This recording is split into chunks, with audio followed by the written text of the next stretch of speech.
Eagle Community Television presents Community Connection with your host, Mike Cooper. Hello and welcome again to Community Connection from Eagle Community Television. Thanks for watching, and thanks to our producer, Jeff DeRaw. We're at Rarick Hall on the campus of Fort Hays State University, third floor, as we visit with Judy Caprez, Associate Professor of Social Work at Fort Hays State University. And we're visiting with Judy to talk about her research and her work and her expertise in teen dating violence awareness. This is the month of February for teen dating violence awareness. And we wanted to, first of all, Judy, ask you to describe the social work program at Fort Hays State University. What is it? Social work program is a program to teach students how to work with people, and we have a Bachelor's of Social Work program here, excuse me, and now there's a KU Outreach Master's program here. So we have both opportunities now available to people, students in Western Kansas. With the students that are involved in the social work program, what are their opportunities when they graduate? At the bachelor's level, you can work in probation, parole, child abuse and neglect, all of the agencies that provide foster care, adoption, transitional planning when they age out of the system.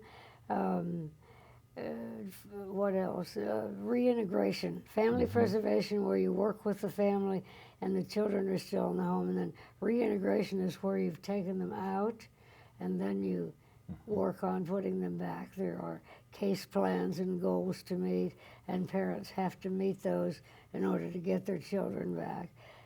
For example, no drugs, no alcohol, no physical violence, getting rid of somebody in the home that's a sexual threat to the children, stuff like that.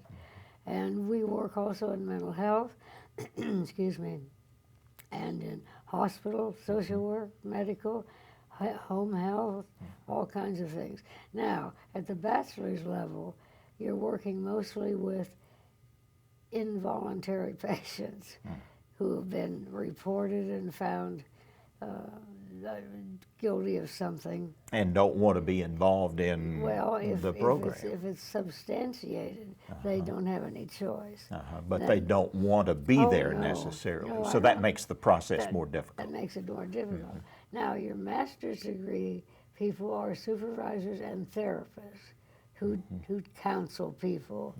And social workers are trained to work with individuals, families, and communities. So they have a multi-level focus. You have, of course, been a licensed social worker for a number of years, counselor, in the social work program, 23 years now, I believe, Yes. right? And so that's the reason we wanted Judy's expertise on this teen dating violence awareness. And by the way, we should mention, as Jeff and I said earlier, if you need a sip of coffee there, I know you're rehabilitating your throat and trying to get everything back to normal again, but he said... I'm also trying to stay awake. Yeah. That sometimes is difficult with, For you know, me, it is in the just, morning, so if you doze off, I'll just nudge you. That's I'll right. let That'd be we just fine. got to consider this kind of like sitting in your living room here and Okay. have a cup of coffee if you need to. The only thing is we don't have to deal with your husband, Preston. No. So Well, he's right out there. So he's probably listening. Yeah. So we have to be careful, Yes, don't we do. about what we have to say to him. Well, you've done extensive research and you've had published articles for years and years on this topic of violence. From your research, from your work in this program, Judy, what do we need to know about teen dating violence? Well, it's pretty rampant, and I think when people think about violence, they think about physical violence. But there's a lot of other levels of violence, and it's not just teenagers, but it's there in teens. I know this because of my practice and because I talk to students all the time, and many students have been in very violent relationships where the young men try to control them, cut them off from contacts with other people, bother them at work, bother them all the time. And they have a thing about power.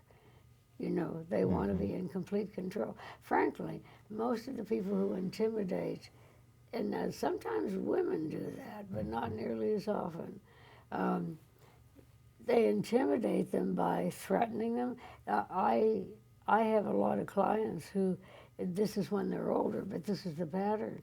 I've read their emails to people, and I can't repeat on the air what some of their emails say, but they slander something terrible and call them names like bitches and whores and things like that. You would not believe.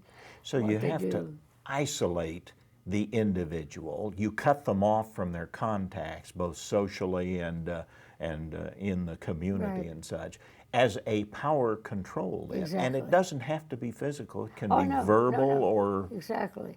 Now, when you get a little older, I want to say this because it's not teenagers, although young people who get divorced. A favorite theme that I hear with men, frankly, is, well, if you want more child support or you want this or that, I'll just file for custody. And so that usually makes most women another control mechanism. another control mechanism, and they're so intimidated and afraid they don't try that out. I hear this sort of behavior with my students, not the women so much, but the men that interact with my students. I talked to a couple of students yesterday in social work, and the one girl was telling me that she at one time had a very abusive relationship with a guy. The problem is there's many reasons why this is happening. It always has been a factor. But one of the things that's facilitated the development of more is the media, the social media. Because now you can bully people online, you can do all kinds of things. You can release photos that they sent to you when you were going together that are explicitly sexual. And then my take on that is that women, girls are taken aback by that, but parents don't monitor what their children are doing on the internet, frankly. And this has become more pervasive and can be done in many cases anonymously by the Absolutely. abuser then in Absolutely. the online Yeah, setting. absolutely, that's true. So the problem obviously is extensive, and in earlier conversations with the Associate Professor, Dr. Christy Brungart, we found out that this can actually begin at very early ages. I mean, pre-middle school now, as she's finding. Are you Yes. seeing some of the same things? I don't see those children so much, but yes, the patterns. And don't forget that with the dating violence, that pattern can be set up in the home. Because if one of the parents is abusive, It's a modeling. it's a modeling scene. And is it still true that those children who have been abused, either verbally, physically, or at school or at home or such, tend to become abusers? Is that pattern still there without breaking? Somewhat, yes. But it isn't just those people. It's all kinds of other people. There is a alarming lack of parenting in this country, and that if anybody pays attention to what you see on the media and stuff like that, it's either violence or sex, frankly. You know, I'm so tired of Viagra ads, really.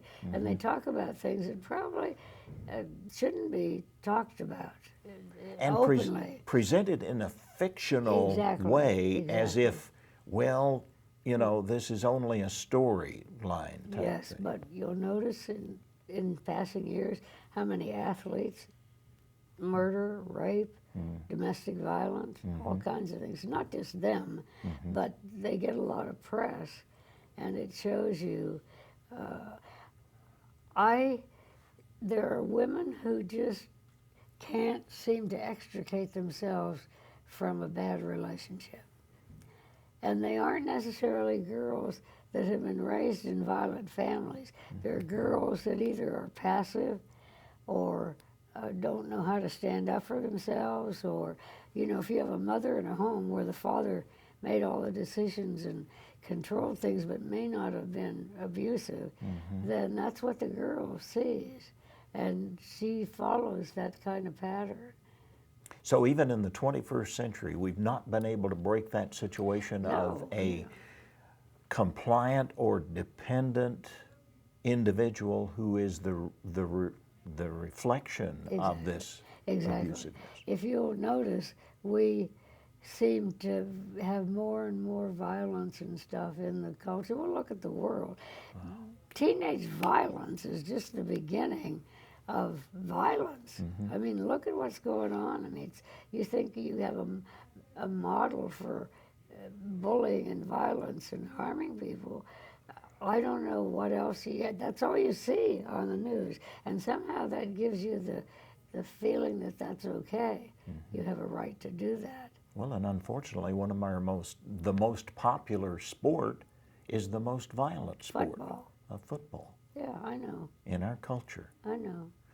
So, I hate to knock sports, so that's not a popular thing. I believe in sports, but I believe in limits and things that aren't going on, that it's beginning to be done. That's really where parents have to step in, isn't it? To Yeah. control what input these young people have, Yes. whether it's on social media or television or any other areas of input that You they know have. what parents are doing instead of paying attention to their kids? They're doing it too. Yeah, they are. They're on the same media. Yeah. And they're not connecting to what their children No, are a being lot of them are exposed to. not. Then you add to that parents who are mentally ill, parents who are addicted to meth and the other drugs, parents who are alcoholics. You got quite a considerable number of children. Look at what the schools have had to do. They provide lunches if you don't have money. They provide breakfast. They provide after-school care. They have taken over a lot of the family functions And that have been traditionally the family functions. the parents have relinquished that parental role to Well, an they're extent. happy to have somebody else take that responsibility, I think. Now, not all parents are bad, Yeah. but a considerable number of them are. They're more negligent, and they don't know a lot about parenting children. If you want your child to be well behaved and not be violent and not be abusive and not be a stalker and all that, then you have to discipline them when they're little. And I do mean 2, 3, 4. If you don't start then, and then you worry about when they get to be a teenager, you don't have a relationship, you won't have a relationship, you won't have a bond, because that comes over a period of time. So set that pattern early Set that of pattern right early. and wrong, Right. and exactly. the outcomes that would occur Would be for their behavior. commensurate with what you have done and expected, but that's not happening a lot.